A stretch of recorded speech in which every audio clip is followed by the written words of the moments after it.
Halo guys, kami dari kelompok 2. Di sini kami akan menjelaskan materi kami mengenai karakteristik bahasa jurnalistik, karakteristik bahasa Indonesia, dan juga bahasa jurnalistik. Nah, kami akan mengambil video kami di perpustakaan Universitas Nusa Cendana. Ini soal perpustakaannya di sini.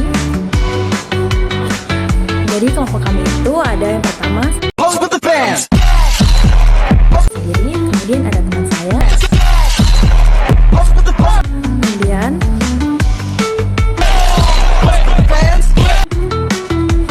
say hi,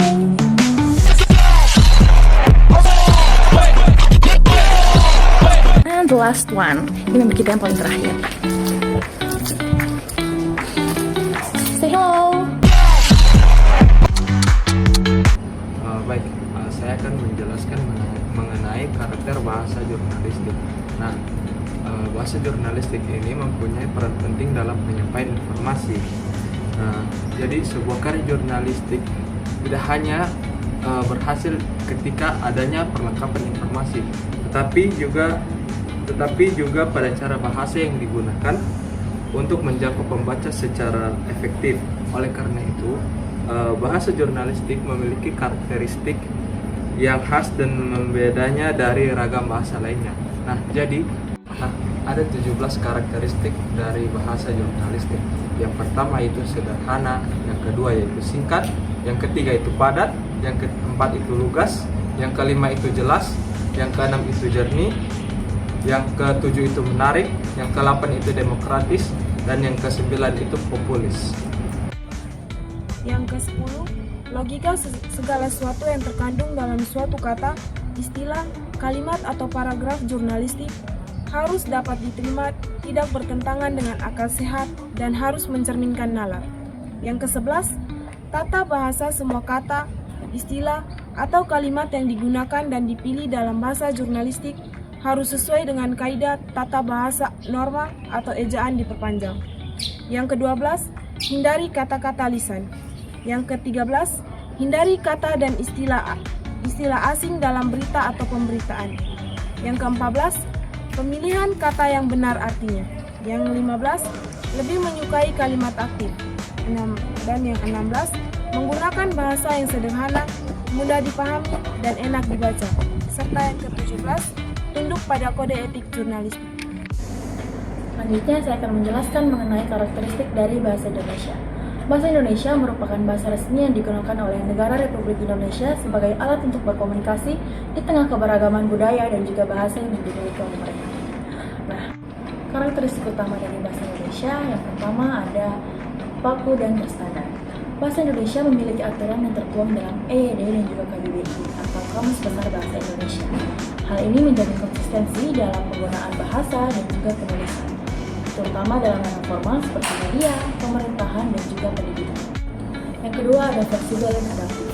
Bahasa Indonesia dapat digunakan dalam berbagai konteks, mulai dari percakapan sehari-hari hingga dalam penggunaan bahasa ilmiah atau karya ilmiah dan juga sastra.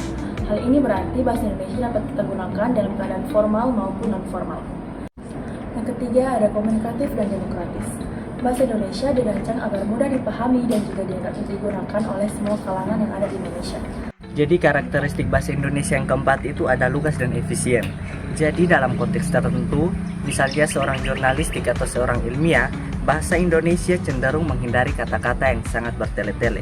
Yang kelima itu ada berfungsi sebagai pemersatu bangsa.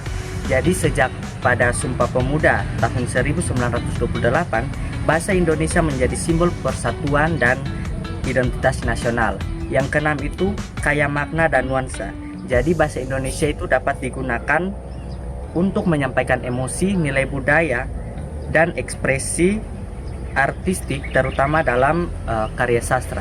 Dan yang terakhir dan ketujuh itu ada berbasis pada bahasa Melayu. Jadi bahasa Indonesia itu berasal dari bahasa Melayu, terkhususnya dari daerah Riau, yang dimana bahasa ini dipilih karena sudah digunakan luas dan relatif secara politis dan etnis.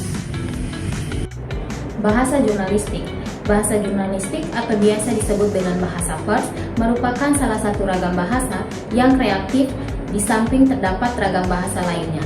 Bahasa jurnalistik adalah bahasa yang digunakan oleh wartawan atau jurnalis dalam menulis karya-karya jurnalistik di media massa.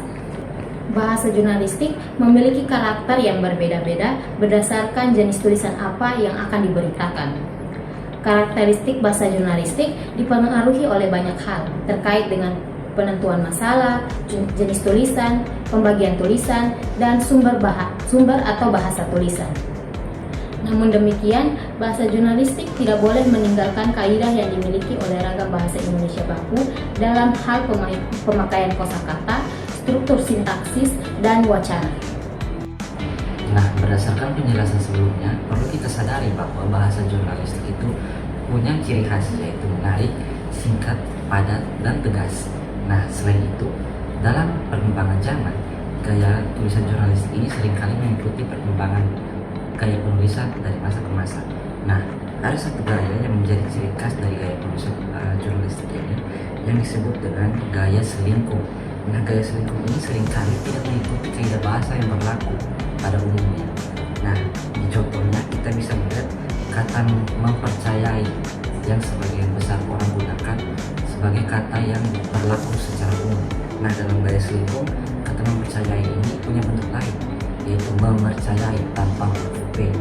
Nah, selain itu ada juga pada penggunaan tanda baca seperti tanda baca petik 2 yang digantikan dengan tanda baca petik 1. Nah, itu adalah beberapa contoh terkait dengan gaya bahasa selingkuh.